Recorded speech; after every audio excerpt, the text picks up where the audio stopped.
PSC tips and ട്രിക്സിലേക്ക് ഏവർക്കും സ്വാഗതം. വരുന്ന LDC 2024, LGS 2024 എക്സാംസിന് വേണ്ടി പ്രിപ്പയർ ചെയ്യുന്നവർക്ക് വേണ്ടിയിട്ടുള്ള സിലബസ് പ്രകാരമുള്ള ഫ്രീ ക്ലാസ്സുകൾ നമ്മുടെ ചാനലിലൂടെ സ്റ്റാർട്ട് ചെയ്തിട്ടുണ്ട്. ഒരു ദിവസം 6 ക്ലാസ്സുകളാണ് നമ്മൾ പ്രൊവൈഡ് ചെയ്യുന്നത്. അപ്പോൾ ഈ 6 ക്ലാസ്സുകളുടെ സമയം എന്ന് പറയുന്നത് ഞാനൊന്ന് പറയാം. കാലത്ത് 6 മണിക്ക്, 9 മണിക്ക്, 12 മണിക്ക്, 3 മണിക്ക്. ഈ പറയുന്ന 4 ക്ലാസ്സുകളും പകൽ നടക്കുന്നത് റെക്കോർഡഡ് ക്ലാസ് ആണ്. പിന്നെ രാത്രി 8 മണിക്കും 10:30ക്കും നമുക്ക് ലൈവ് ക്ലാസ് ഉണ്ട്. അപ്പോൾ ലൈവ് ക്ലാസ്സിൽ നമ്മൾ ഡിസ്കസ് ചെയ്യുന്നത് 8 മണിക്കുള്ള ക്ലാസ്സിൽ കാലത്ത് നമ്മൾ പഠിച്ച പോർഷൻസ് ഉണ്ടല്ലോ, ആ ഭാഗത്ത് നിന്നും 2021 മുതൽ 24 വരെ PSC പരീക്ഷകളിൽ ചോദിച്ചിട്ടുള്ള ക്വസ്റ്റ്യൻസ് ആണ്, മുൻവർഷ ചോദ്യങ്ങളാണ് നമ്മൾ മോക്ക് ടെസ്റ്റിൻ്റെ രൂപത്തിൽ ചെയ്യുന്നത് വിത്ത് എക്സ്പ്ലനേഷൻ. രാത്രി 10:30ക്കുള്ള ലൈവ് എന്ന് പറയുന്നത് എക്സ്പെക്റ്റഡ് കറണ്ട് അഫയേഴ്സിൻ്റെ ക്ലാസ് ആണ്. അതിൻ്റെ കൂട്ടത്തിൽ തന്നെ നമ്മൾ കലാകായിക സാഹിത്യം സംസ്കാരം എന്ന് പറയുന്ന ഭാഗവും കൂടെ കോഡ് യൂസ് ചെയ്തിട്ട് വീഡിയോ ചെയ്യുന്നുണ്ട്. ഓക്കെ, അപ്പോൾ അതും ലൈവാണ്. അപ്പോൾ നിങ്ങൾക്ക് 2 ലൈവ്, 4 റെക്കോർഡഡ് ക്ലാസ്, ഇങ്ങനെ 6 ക്ലാസ്സുകളാണ് ഒരു ദിവസം ലഭിക്കുന്നത്. അപ്പോൾ മാക്സിമം ക്ലാസ്സുകൾ കണ്ട് പ്രയോജനപ്പെടുത്തുക. ഇതുകൂടാതെ ആഴ്ചയിൽ ഒരു ദിവസം, ശനിയാഴ്ച രാത്രി 8 മണിക്ക് ഒരാഴ്ച നമ്മൾ പഠിപ്പിച്ച കാര്യങ്ങളുടെ പരീക്ഷ നമ്മൾ കണ്ടക്ട് ചെയ്യുന്നുണ്ട്, മന്ത്ലി എക്സാം കണ്ടക്ട് ചെയ്യുന്നുണ്ട്. അപ്പോൾ എല്ലാത്തിൻ്റെയും കൂടെ ഒരു കംപ്ലീറ്റ് പാക്കേജ് തന്നെയാണ് നമ്മുടെ ക്ലാസ്സുകൾ. അപ്പോൾ കൃത്യമായിട്ട് ഫോളോ ചെയ്യുക, വിജയം നിങ്ങൾക്ക് ഉറപ്പിക്കാവുന്നതാണ്. ഓക്കെ, അപ്പോൾ ഇന്നത്തെ ക്ലാസ്സിലോട്ട് കിടക്കാം. ഇന്നത്തെ ക്ലാസ് എന്ന് പറയുന്നത് നമ്മൾ മാത്സിൽ ജ്യാമിതീയ രൂപങ്ങളാണ് പഠിച്ചുകൊണ്ടിരിക്കുന്നത്. അപ്പോൾ നമ്മൾ സാധാരണ ത്രികോണവും മട്ട ത്രികോണവും പഠിച്ചു. ഇന്നത്തെ ക്ലാസ്സിൽ നമ്മൾ പഠിക്കുന്നത് സമഭുജ ത്രികോണം എന്ന് പറയുന്ന ഭാഗമാണ് കേട്ടോ. അപ്പോൾ ഈ ഒരു ഭാഗം വളരെ ഈസി ആയിട്ട്, സിമ്പിളായിട്ട് എങ്ങനെ പഠിക്കാം എന്നുള്ളതും ആ ഭാഗത്തു നിന്നുള്ള പ്രോബ്ലംസ് എങ്ങനെ ചെയ്യാം എന്നുള്ളതും ഇന്നത്തെ ക്ലാസ്സിലൂടെ നമുക്ക് പഠിക്കാം. അപ്പോൾ ക്ലാസ് കണ്ടിട്ട് ഇഷ്ടമായിട്ടുണ്ട് എന്നുണ്ടെങ്കിൽ ഒന്ന് ലൈക്ക് ചെയ്യുക. അതുപോലെ തന്നെ സജഷൻസ് എന്തെങ്കിലും ഉണ്ടെങ്കിൽ താഴെ കമൻറ്റായിട്ട് അറിയിക്കാം. മാക്സിമം ഫ്രണ്ട്സിനൊന്ന് വീഡിയോസ് ഷെയർ ചെയ്ത് കൊടുക്കുകയും കൂടെ ചെയ്യാം. ഓക്കെ, അപ്പോൾ നമുക്ക് എന്തായാലും സമഭുജ ത്രികോണത്തിൻ്റെ ക്ലാസ്സിലോട്ട് കിടക്കാം. സമഭുജ ത്രികോണം അഥവാ ഇക്വിലേറ്ററൽ ട്രയാങ്കിൾ എന്ന് പറഞ്ഞാൽ സമഭുജ ത്രികോണം ആ പേര് പോലെ തന്നെയാണ്, സമഭുജം. ഓക്കെ, അതായത് 3 വശവും തുല്യമായിട്ടുള്ള, 3 വശം തുല്യം എന്നല്ല, 3 വശം തുല്യമാണ്, അതുപോലെ തന്നെ 3 കോണുകളും തുല്യമായിട്ടുള്ള ത്രികോണമാണ് എന്ത്? സമഭുജ ത്രികോണം. ഓക്കെ, സമഭുജ ത്രികോണം എന്ന് വെച്ചാൽ എന്താണ്? 3 വശം തുല്യം. അതായത് ഇപ്പൊ ഇത് 5 ആണെങ്കിൽ ഇത് 5, ഇതും 5, എല്ലാം 3ഉം 5 ആയിരിക്കും. ഇത് 4 സെന്റിമീറ്റർ ആണെങ്കിൽ ഇത് 4 സെന്റിമീറ്റർ, ഇതും 4 സെന്റിമീറ്റർ. ഓക്കെ, അപ്പൊ ഇതിന് കോമൺ ആയിട്ട് നമ്മൾ A എന്നെടുത്താൽ ഇതും A ആയിരിക്കും, ഇതും A ആയിരിക്കും. അപ്പൊ 3 വശവും തുല്യമായത്, 3 കോണും തുല്യം. 3 കോണ് തുല്യം എന്ന് പറഞ്ഞാൽ, എപ്പോഴും 3 കോണ് തുല്യം എന്ന് പറഞ്ഞാൽ നമുക്കറിയാം ടോട്ടൽ ഒരു ത്രികോണത്തിന്റെ 3 കോണുകളും കൂട്ടിയാൽ 180 ഡിഗ്രി ആണെന്ന് നമ്മൾ പഠിച്ചിട്ടുണ്ട് അല്ലേ? അപ്പൊ 180 കിട്ടണമെങ്കിൽ ഇത് 3ഉം തുല്യമായിട്ട് ഭാഗിച്ചാൽ 180 വരണമെങ്കിൽ എത്രയായിരിക്കും? 180നെ 3 കൊണ്ട് ഡിവൈഡ് ചെയ്താൽ മതി. അതായത് 60 ഡിഗ്രി അല്ലേ? തുല്യം എന്ന് പറയുമ്പോൾ ഇത് 3ഉം 60 ഡിഗ്രി വെച്ച് വന്നാലാണ് എന്താവുള്ളൂ? അത് 3ഉം കൂടെ കൂട്ടിയാൽ 180 ഡിഗ്രി ആവുള്ളൂ. അപ്പോൾ ഇപ്പൊ തന്നെ പഠിച്ചു വെക്കുക, ഒരു സമഭുജ ത്രികോണത്തിന്റെ ഒരു കോണിന്റെ അളവ് എന്ന് പറയുന്നത് എപ്പോഴും എത്രയായിരിക്കും? 60 ഡിഗ്രി ആയിരിക്കും. അപ്പോഴാണ് 3 കോണും കൂടെ കൂട്ടുമ്പോൾ 180 കിട്ടുക അല്ലേ? അപ്പോൾ ഒരു കോണിന്റെ അളവെന്ന് പറയുന്നത് 60 ഡിഗ്രിയാണ്. സമഭുജ ത്രികോണത്തിന്റെ 3 വശങ്ങളും തുല്യമായിരിക്കും. ഇത്രയും കാര്യങ്ങൾ കിട്ടിയല്ലോ. ഇനി ഇവിടെ ശ്രദ്ധിക്കുക, 3 വശവും തുല്യമായതുകൊണ്ട് തന്നെ ഇതിന്റെ ചുറ്റളവ് നമുക്ക് എങ്ങനെ പറയാം? ചുറ്റളവ് എന്ന് പറയുന്നത് ചുറ്റുമുള്ള അളവാണ്. അതായത് 3ഉം കൂടെ കൂട്ടാം. ഇപ്പൊ ഇത് 5 ആണെങ്കിൽ 5ഉം 5ഉം 10ഉം 5ഉം 15ഉം 3ഉം കൂടെ കൂട്ടി. അത് നമ്മൾ 5 എന്ന് പറയുന്നതിനെ 3 പ്രാവശ്യം കൂട്ടുക എന്ന് പറയുന്നതിന് അർത്ഥം എന്താണ്? A പ്ലസ്, ഇപ്പോൾ A പ്ലസ് A, ഈ 3 Aയും കൂടെ കൂട്ടുന്നതാണ് ചുറ്റളവ്. അതായത് ചുറ്റളവ് എന്ന് പറയുന്നത് 3 Aയും കൂടെ കൂട്ടാന്ന് പറഞ്ഞാൽ എന്താണ്? 3നെ ഒരു A കൊണ്ട് ഗുണിച്ചാൽ മതി അല്ലേ? അപ്പൊ ചുറ്റളവ് സമം 3A ആയിരിക്കും. ഇക്വേഷനായിട്ട് പഠിക്കുമ്പോൾ 3A. അപ്പോൾ ഒരു സമഭുജ ത്രികോണത്തിന്റെ ചുറ്റളവ് എന്ന് പറയുന്നത് എത്രയാണ്? ഒരു വശം A ആണെങ്കിൽ ചുറ്റളവ് എന്ന് പറയുന്നത് 3A ആയിരിക്കും അല്ലെ? അതായത് 3 പ്രാവശ്യം ആ Aയെ തമ്മിൽ കൂട്ടുന്നു, അത്രയല്ലേ ഉള്ളൂ. അപ്പൊ 3A ആണ് ചുറ്റളവ്. ചുറ്റളവ് അഥവാ പെരിമീറ്റർ. ഓക്കെ ആണല്ലോ. ഇനി നമുക്ക് വിസ്തീർണത്തിന്റെയും ഉയരത്തിന്റെയും ഇക്വേഷൻ പഠിക്കണം. 2 ഇക്വേഷൻ ഇമ്പോർട്ടൻ്റ് ആണ്, പഠിച്ചു വെക്കുക. വിസ്തീർണം അഥവാ ഏരിയ കാണാനുള്ള ഇക്വേഷൻ എന്ന് പറയുന്നത്, അത് കാണാതെ പഠിക്കുക തന്നെ വേണം. √3a²/4. ഇത് പഠിച്ചു വെക്കുക തന്നെ വേണം. നമുക്ക് ഒരു വശം A ആണ് തന്നിട്ടുണ്ടാവുക. വിസ്തീർണം കാണാൻ എന്ത് ചെയ്യണം? √3a²/4 ചെയ്യാം. ഇനി ഉയരം കാണാനായിട്ട് √3a/2. എന്താണ്? √3a/2. ഓക്കെ ആണല്ലോ. അപ്പൊ ഈ ഇക്വേഷൻസ് പഠിച്ചു വെക്കുക. ചുറ്റളവ് കാണാനുള്ള ഇക്വേഷൻ 3A, ഒരു വശം A ആണെങ്കിൽ സമഭുജ ത്രികോണത്തിന്റെ ചുറ്റളവ് കാണാനായിട്ട് 3a ചെയ്താൽ മതി. വിസ്തീർണം കാണാനുള്ള ഇക്വേഷൻ √3a²/4. ഉയരം കാണാനുള്ള ഇക്വേഷൻ എന്താണ്? √3a/2 ആണ്. ഓക്കെ, ഓരോ ആംഗിൾ എത്രയായിരിക്കും? 60 ഡിഗ്രി ആയിരിക്കും എന്ന് പറഞ്ഞു. ഓക്കെ ആണല്ലോ. അപ്പൊ ഇത്രയും കാര്യങ്ങളൊന്ന് നോട്ട് ചെയ്ത് വെക്കുക. ഇനി നമുക്ക് പ്രോബ്ലംസ് നോക്കാം. ഇവിടെ നോക്കാം, ഒരു സമഭുജ ത്രികോണത്തിന്റെ നമുക്ക് ക്വസ്റ്റ്യൻ വരാവുന്നത് ഒരു വശം തന്നിട്ട് അതിന്റെ ചുറ്റളവ്, വിസ്തീർണം, ഉന്നതി, ഇത്രയും കാര്യങ്ങൾ ചോദിക്കാറാണ് പതിവ്. അപ്പൊ ഇവിടെ നോക്കുക, നമുക്ക് ഒരു വശം, ഒരു സമഭുജ ത്രികോണത്തിന്റെ ഒരു വശം 8 സെന്റിമീറ്റർ ആണ്, അതിന്റെ ചുറ്റളവ് കാണുക. അല്ലെങ്കിൽ ഒരു സമഭുജ ത്രികോണത്തിന്റെ ഒരു വശം 8 സെന്റിമീറ്റർ ആയാൽ വിസ്തീർണം എത്ര? അല്ലെങ്കിൽ ഒരു സമഭുജ ത്രികോണത്തിന്റെ ഒരു വശം 8 സെന്റിമീറ്റർ ആയാൽ അതിന്റെ ഉയരം എത്ര, ഉന്നതി എത്ര? ഇങ്ങനെയാണ് ചോദിക്കുന്നത്. അപ്പൊ നമുക്ക് 8 സെന്റിമീറ്റർ എന്ന് പറയുന്ന ഒരു അളവ് വെച്ചുകൊണ്ട് ഈ 3ഉം പഠിക്കാം. അപ്പൊ നമുക്ക് ഒറ്റ ചോദ്യത്തിൽ തന്നെ 3ഉം പഠിച്ചു വിടാം അല്ലെ. അപ്പൊ നമ്മൾ ആദ്യം ചുറ്റളവ് എന്ന് പറയുമ്പോൾ നമുക്കറിയാം, ഒരു വശം a ആണെങ്കിൽ ചുറ്റളവിന്റെ ഇക്വേഷൻ എന്താണ്? 3a അല്ലെ. അപ്പൊ 3a എന്ന് പറയുമ്പോൾ 3 × 8 എത്രയാണ്? 24 സെന്റിമീറ്റർ. ഒറ്റയടിക്ക് നമുക്ക് ആൻസർ കിട്ടി. ചുറ്റളവ് കാണാൻ വലിയ പാടൊന്നുമില്ല അല്ലെ. 3a ആണ് ചുറ്റളവ്. ഒരു സമഭുജ ത്രികോണത്തിന്റെ ഒരു വശം a ആയ ചുറ്റളവ് എന്ന് പറയുന്നത് a+a+a, അതായത് 3a ആണ്. 3a എന്ന് പറയുമ്പോൾ 3 × 8 24 സെന്റിമീറ്റർ. ഓക്കെ ആണല്ലോ. ചുറ്റളവ് എളുപ്പമാണ്, അതുകൊണ്ടാണ് ഞാൻ ഇത്ര സ്പീഡിൽ പറഞ്ഞത്. അടുത്തത് വിസ്തീർണം അഥവാ ഏരിയ എന്ന് പറയുന്നത് കാണാനുള്ള ഇക്വേഷൻ ആദ്യം എഴുതി വെക്കുക. √3a²/4. ഇതാണ് നമ്മൾ പഠിച്ച ഇക്വേഷൻ അല്ലെ. പഠിച്ചിട്ടില്ലെങ്കിൽ ഇപ്പൊ തന്നെ പഠിക്കുക കേട്ടോ.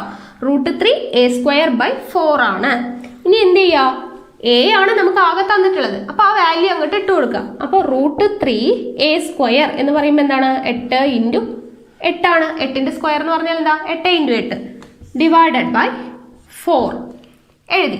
ഇനി എന്ത് ചെയ്യാം? നമുക്ക് ഇതിൽ വെട്ടി ചെറുതാക്കാൻ പറ്റുന്നതൊക്കെ ചെറുതാക്കി കളയാം അല്ലെ. 4 ഒരു പ്രാവശ്യം, 8 4 2 പ്രാവശ്യം വെട്ടിക്കഴിഞ്ഞല്ലോ. അപ്പൊ ഇവിടെ ഫുള്ള് പോയി. ഇനി ബാക്കി എന്താ ഉള്ളത്? ഇവിടെ 8 × 2 16. ഇവിടെ ഒരു √3 ഉണ്ട്. അപ്പോൾ 16√3. ഓക്കെ ആണല്ലോ. 16√3. അപ്പൊ നമുക്ക് ആൻസറിൽ √3 ഇങ്ങനെ തന്നെയായിരിക്കും. PSCക്കൊക്കെ നമുക്ക് അങ്ങനെ തന്നെയാണ് തരുള്ളൂ. ഇനി സ്കൂളിൽ പഠിക്കുന്നവർക്കൊക്കെ √3യുടെ വാല്യൂ ഇട്ട് ചെയ്യേണ്ടി വന്നാൽ 1.73 അങ്ങനെ സംതിങ് ആണ് കേട്ടോ. അപ്പൊ 1.73 എന്ന് പഠിച്ചു വെക്കുക. √3ന്റെ വാല്യൂ എത്രയാണ്? 1.73 എന്ന് പഠിച്ചു വെച്ചാൽ നമുക്ക് സ്കൂളിലൊക്കെ ആൻസർ ഒക്കെ അങ്ങനെ ചെയ്യേണ്ടി വരും. അപ്പോൾ 1.73 എന്നുള്ളതാണ് √3യുടെ വാല്യൂ എന്നുള്ളത് പഠിച്ചു വെക്കാം. നമുക്ക് PSCക്കൊക്കെ 16√3 ആ √3 ഫോമിൽ തന്നെ ചെയ്യാൻ വരും. ഓക്കെ ആണല്ലോ. അപ്പോൾ വിസ്തീർണമായതുകൊണ്ട് ഇവിടെ ഒരു സെന്റിമീറ്റർ സ്ക്വയർ കൂടെ വേണം. ഓക്കെ ആണല്ലോ. അപ്പൊ 16√3 സെന്റിമീറ്റർ സ്ക്വയർ. എങ്ങനെയാണ് ചെയ്തത്? √3a²/4 ആണ്. √3a², എയുടെ വാല്യൂ എത്രയാ? 8. 8ന്റെ സ്ക്വയർ എന്ന് പറഞ്ഞാൽ 8 × 8 എന്ന് എഴുതി /4. 4നെ 8 കൊണ്ട് വെട്ടി ചെറുതാക്കി. 8 2 16√3. Okay, 16√3 centimetre square. വിസ്തീർണം കിട്ടി അല്ലെ. ഇനി നമുക്ക് എന്താണ്? ഉയരം കാണാനുള്ളത് ഇവിടെ ചെയ്യുന്നുണ്ട്. ഉയരം കാണാനുള്ള ഇക്വേഷൻ എന്താണ്? √3a/2 ആണ് അല്ലെ. √3a/2 ആണ്. ഇക്വേഷൻ പഠിച്ചു വെക്കുക. ഇവിടെ നമ്മൾ എന്ത് ചെയ്യുക? വാല്യൂ ഇട്ട് കൊടുക്കുക. √3a എത്രയാണ്? 8 /2. ഇനി എന്ത് ചെയ്യാം? നമുക്കോട് ക്യാൻസൽ ചെയ്യാം. 2 2 ഒരു പ്രാവശ്യം, 8 2 എത്ര പ്രാവശ്യം? 4 പ്രാവശ്യം. അപ്പൊ നമ്മുടെ ആൻസർ ആയി 4√3 അല്ലെ. 4√3 ഇത്രയേ ഉള്ളൂ. ഓക്കെ ആണല്ലോ. അപ്പൊ നമുക്ക് ഒരു വശം തന്നിട്ട് ചുറ്റളവ് ചോദിച്ചാൽ എത്രയാണ്? 3a. 3 × 8 24 എന്ന് എഴുതി. വിസ്തീർണം ചോദിച്ചാൽ √3a²/4. a² എന്നുള്ളവിടെ നമ്മൾ എയുടെ വാല്യൂ ഇട്ട് കൊടുത്തു. 8 × 8 ചെയ്തു, വെട്ടി ചെറുതാക്കി നമുക്ക് ആൻസർ കിട്ടി. ഉയരത്തിന്റെ ഇക്വേഷൻ √3a/2 ആണ്. അവിടെയും എയുടെ വാല്യൂ ഇട്ട് കൊടുത്തു, വെട്ടി ചെറുതാക്കി നമുക്ക് ആൻസർ 4√3 എന്ന് കിട്ടി. ഓക്കെ ആണല്ലോ. അപ്പൊ ഇങ്ങനെയാണ് ഒരു വശം തന്നിട്ട് നമുക്ക് ചുറ്റളവ്, സമഭുജ ത്രികോണത്തിന്റെ ചുറ്റളവ്, വിസ്തീർണം, ഉന്നതി, ഇത് 3ഉം കാണുന്നത് മനസ്സിലായില്ലേ? ഇനി നമുക്ക് അടുത്ത ചോദ്യം നോക്കാം. ഒരു വശത്തിന്റെ നീളം 12√3 ആയ സമഭുജ ത്രികോണത്തിന്റെ വിസ്തീർണം. അപ്പൊ നമുക്ക് ഒരു വശത്തിന്റെ നീളം, അതായത് a എന്ന് പറയുന്നത് തന്നിട്ടുണ്ട്, 12√3 എന്ന് തന്നിട്ടുണ്ട്. ഇനി നമുക്ക് എന്താണ്? വിസ്തീർണമാണ് കണ്ടുപിടിക്കേണ്ടത്. നമുക്ക് ഡയറക്റ്റ് സബ്സ്റ്റിറ്റ്യൂട്ട് ചെയ്താൽ മതി. ഇവിടെ √3 കൂടെ വരുന്നത് കൊണ്ട് കൺഫ്യൂഷൻ ഉണ്ടാവും എന്ന് കരുതിയിട്ടാണ് ഈ പ്രോബ്ലം എടുത്തത്. ഇവിടെ നോക്കാം. അപ്പൊ നമുക്ക് വിസ്തീർണം കാണാനുള്ള ഇക്വേഷൻ എന്താണ്? √3a²/4 ആണ് അല്ലെ. √3a²/4 ആണ്. അപ്പൊ ഈ ഇക്വേഷനിൽ നമ്മൾ എന്ത് ചെയ്യുക? ഇത് സബ്സ്റ്റിറ്റ്യൂട്ട് ചെയ്ത് കൊടുക്കുക അല്ലെ. എയുടെ വാല്യൂ അവിടെ ഇട്ട് കൊടുക്കുക. എങ്ങനെയാണ്? √3a² എന്ന് പറയുമ്പോൾ 12√3 സ്ക്വയർ ആണ്. അപ്പോൾ 12√3 ഹോൾ സ്ക്വയർ ആണ് ഡിവൈഡഡ് ബൈ 4 ആണ് അല്ലേ. അപ്പോൾ ഇവിടെ √3 ഉണ്ട്. ഇവിടെ 12ന്റെയും സ്ക്വയർ എടുക്കണം, √3യുടെയും സ്ക്വയർ എടുക്കണം. 12ന്റെ സ്ക്വയർ നമുക്കറിയാം 144 ഇൻറ്റു √3യുടെ സ്ക്വയർ എത്രയാണ്? √3യുടെ സ്ക്വയർ, അതായത് റൂട്ടിൻ്റെ ഉള്ളിൽ വരുന്ന ഏതൊരു സംഖ്യയുടെയും സ്ക്വയർ എന്താണ്? ആ റൂട്ട് കളഞ്ഞിട്ട് ആ സംഖ്യ മാത്രം എഴുതിയാൽ മതി. അതായത് √5ന്റെ സ്ക്വയർ എന്ന് പറഞ്ഞാൽ 5 ആണ്, √8ന്റെ സ്ക്വയർ എന്ന് പറഞ്ഞാൽ 8 ആണ്. മനസ്സിലായോ? ആ സ്ക്വയർ കളഞ്ഞിട്ട് ആ സംഖ്യ മാത്രം, ആ റൂട്ട് കളഞ്ഞിട്ട് സംഖ്യ മാത്രം എഴുതിയാൽ മതി. അപ്പോൾ √3യുടെ സ്ക്വയർ എത്രയാണ്? 3 തന്നെയാണ്. ഓക്കെ, അപ്പോൾ 3 ആണ് ഡിവൈഡഡ് ബൈ 4. ഓക്കെ ആണല്ലോ. √3 144 ഇൻറ്റു 3. എങ്ങനെയാണ് 3 വന്നത്? √3യുടെ സ്ക്വയർ, റൂട്ടിൻ്റെ ഉള്ളിലുള്ള സംഖ്യയുടെ സ്ക്വയർ കാണാന്ന് പറഞ്ഞാൽ റൂട്ട് കളഞ്ഞാൽ മതി. ഓക്കെ ആണല്ലോ. എന്നിട്ട് ആ സംഖ്യ മാത്രം എഴുതാം, ഡിവൈഡഡ് ബൈ 4 ആയി. ഓക്കെ, അപ്പോൾ ഇനി ഇത് നമുക്ക് ഗുണിച്ചെഴുതാം. ഇവിടെ നോക്കുക, √3 144നെ 3 കൊണ്ട് ഗുണിക്കണം. അപ്പോൾ ഇവിടെ നമ്മൾ സെപ്പറേറ്റ് എഴുതി ഇങ്ങനെ ഗുണിക്കാം, ഇല്ലെങ്കിൽ നമുക്കത് സ്പ്ലിറ്റ് ചെയ്ത് ഗുണിക്കാം. ഇപ്പം ഞാനിവിടെ സാധാരണ പോലെ ഗുണിക്കുകയാണ്. 144 ഇൻറ്റു 3, 3 4 12, 1 4 3 12, 1 13, 1 ഒരു 3 3 1 4, 432 എന്ന് കിട്ടി. ഓക്കെ, അപ്പോൾ ഇവിടെ √3 432 ഡിവൈഡഡ് ബൈ 4 ആണ് വന്നത്. ഓക്കെ, ഇനി നമുക്കിത് കട്ട് ചെയ്ത് കളയണം. ഞാൻ ഇപ്പുറത്തോട്ട് എഴുതുന്നുണ്ട്. √3 ഇൻറ്റു 432 ഡിവൈഡഡ് ബൈ 4. 4 കൊണ്ട് ഇതിനെ വെട്ടാം. എങ്ങനെയാണ് വെട്ടി ചെറുതാക്കുക എന്നുള്ളത് ഞാൻ എഴുതിയിട്ടുണ്ട്. കുറച്ച് വലുതാക്കി എഴുതാം കേട്ടോ, നിങ്ങൾക്ക് കാണുന്നില്ല തോന്നുന്നു. √3 ഇവിടെ 432 ഡിവൈഡഡ് ബൈ 4 അല്ലേ, ഇതാണ് വന്നിട്ടുള്ളത്.